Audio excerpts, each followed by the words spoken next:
सबसे पहले मैं आपका धन्यवादी हूँ कि आपने हमारे इस टॉपिक को कवर करने के लिए आए हैं।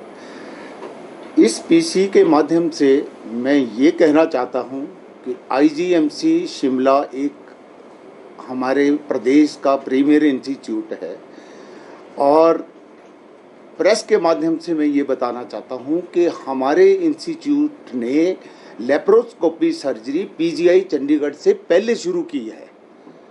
सबसे पहले laparoscopic procedure late doctor R L. Gupta के नेतृत्व में 1993 में स्टार्ट कर दिया था, जबकि पीजीआई में कोई लेप्रोस्कोपिक सर्जरी नहीं होती थी। We started this. उसके बाद ये लंबी जर्नी है। अब 93 से हम 2024 में पहुंच गए हैं। और मैं 95 से इस इंस्टीट्यूट में आया था, तो उस वक्त हमने भी लेप्रोस्कोपिक कोलिसिस्टेक्टमी के ऊपर एक थीसिस किया था, जो कि डॉक्टर आर.एल. ने कंटिन्यूएशन में कराए थे उस वक्त। तो इस पीसी के माध्यम से हम ये कहना चाहते हैं कि इस लंबी जर्नी में आज की डेट में भी जो प्रेजेंट एरा है वो मिनिमल इन्वेजिव सर्जरी का है। क्योंकि मिनिमल इन्वेजिव सर्जरी में मरीज को दर्द बहुत कम होता है, वो जल्दी से अपने back to his normal life जो है चला जाता है।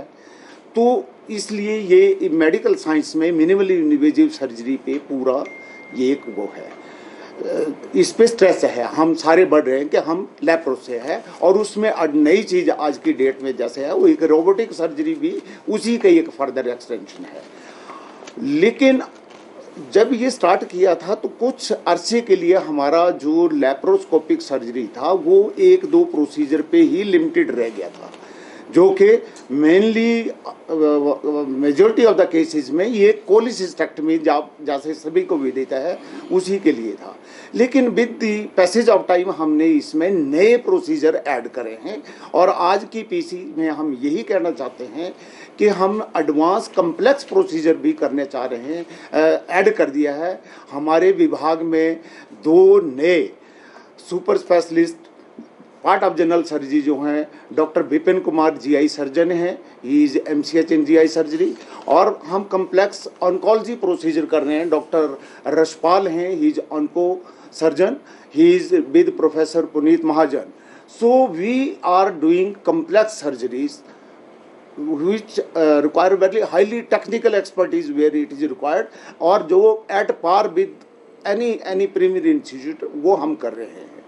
लेकिन हम आज ये बताना चाह रहे हैं कि जर्नी जो लैब सर्जरी से हमने शुरू की थी वो 8 या 11 के बाद थोड़ा इसमें फिर इम्पेटस मिला था, और आज की डेट में पहले मैं ये बताना चाहता हूँ कि लैब से हम क्या क्या सर्जरी कर रहे हैं।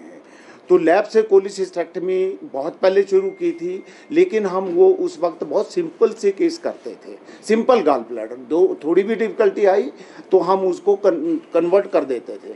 आज की डेट में हम थोड़ा कम्प्लेक्स गॉल ब्लैडर को भी, जो difficult gall bladder we can say, उसको भी हम लैब से कंप्लीट करते हैं, अकॉम्प्लिश करते हैं। In addition to cholecystectomy then we added hernia. Groin में हर्निया होता है या पेट में हर्निया होता है, इतनी उसमें स्वेलिंग आ जाती है, तो वो आज तक पहले हमारे ज़्यादातर के उसमें ओपन से करते थे। लेकिन आज की डेट में हमारे विभाग में बहुत सारे लोग जो हैं, इन हर्निया को भी हम लैब से विद गुड रिजल्ट कर रहे हैं। देखिए, जो good morning everyone and welcome कि आप लोग सब इस जो ये प्रेजेंटेशन इसके लिए आए हैं। मतलब आईजीएमसी में कुछ अच्छा डिपार्टमेंट ऑफ सर्जरी ने किया, तो उसका उनको थोड़ा सा ये बताना भी चाहेंगे तो बेटर है। जो मिनिमल इन्वेसिव सर्जरी और जो ओपन सर्जरी, उनका तो देखो ना, ओपन सर्जरी के बजाय मिनिमल इन्वेसिव जो मतलब बोलते हैं हम की होल सर्जरी, उसका एडवांटेज बहुत है। आपका पेशेंट का कंफर्ट है, और जैसे आप देखते हैं कि नॉर्मल ओपन सर्जरी तो 7-8 दिन के बाद टांके खोलते हैं, 2-3-4 दिन ड्रिप लगा रहता है।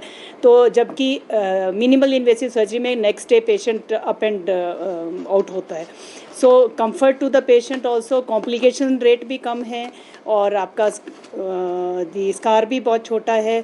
और ओनली प्रॉब्लम थी कि जैसे पहले जैसे डॉक्टर साहब ने बताया कि पहले थोड़ा बिनाइन जो कॉमन सी कंडीशंस है जो बिनाइन है, मतलब जो मैलिग्नेंसी नहीं है उसमें ये ज़्यादा किया जाता था। बट अब मैलिग्नेंसीज़ में भी, बिकॉज मैलिग्नेंसी जो कैंसर है उसमें थोड़ा एक्सटेंसिव सर्जरी चाहिए होती है कि कहाँ कहाँ तक फैला है, क्या बचाना है क्या नहीं है, तो उसके लिए थोड़ा लेप्रोस्कोपिक अभी मतलब इतना पहले यूज़ नहीं होता था। बट नाउ अब expertise with the gain of expertise and specially जो हमारे पास ऑन्को सर्जन है डॉक्टर यशपाल है, और हमारे गैस्ट्रो सर्जन जो सुपर स्पेशलाइजेशन करके आए हैं डॉक्टर विपिन, और प्लस ऑल जो सर्जरी के फैकल्टी हैं उनकी भी अपनी ओवर द टाइम एक्सपर्टीज़ हो गई। तो उसके बाद हम लोग ये डिफ़िकल्ट जो प्रॉब्लम है, डिफ़िकल्ट ऑपरेशंस हैं, स्पेशली मैलिग्नेंसी वाले भी कर पाए हैं। एंड आप देख सकते हैं कि मतलब ये इनका परसों एक दिन पहले ऑपरेशन हुआ है एंड 2 दिन पहले ऑपरेशन हुआ है, और ये लोग अप एंड कंफर्टेबल बैठे हैं।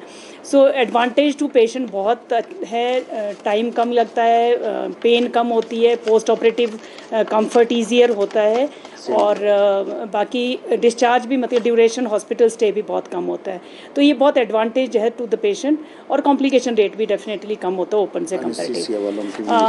और इसमें स्पेशली हम ये डॉक्टर यशपाल और ये डॉक्टर विपिन वगैरह की ये सर्जरी ही नहीं कर रहे, सर्जन डॉक्टर पुनीत हैं, डॉक्टर चंदेल हैं, और डॉक्टर कुणाल हैं एनेस्थीसिया डिपार्टमेंट से। इसमें टेक्निकली एनेस्थीसिया का मैं ये ऐड करना चाहता हूं, ये सब रिसर्च वर्क भी साथ में, मतलब आई एम वेरी हैप्पी कि medical college being a medical college हम सर्जरी अकेला नहीं कर रहे, रिसर्च वर्क भी कर रहे हैं। और इनमें ये काफ़ी ये सेंट्रल गवर्नमेंट और ICMR और DHR वगैरह से भी और लोकल भी रिसर्च भी कर रहे हैं। वो एक मेडिकल कॉलेज का एक एडिशनल पार्ट है।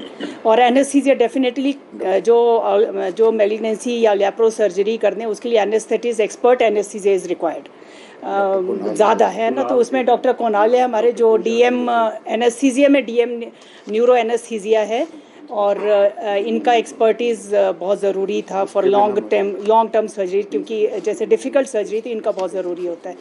तो ये सब के लिए सारा एक टीम वर्क है IGMC का, department of surgery, onco surgery, gastro surgery, anaesthesia और एनेस्थीसिया के डिपार्टमेंट के सबका सहयोग के से ही ये पॉसिबल हो सका। And I congratulate department, all this department, surgery and anaesthesia for all this. ठीक है।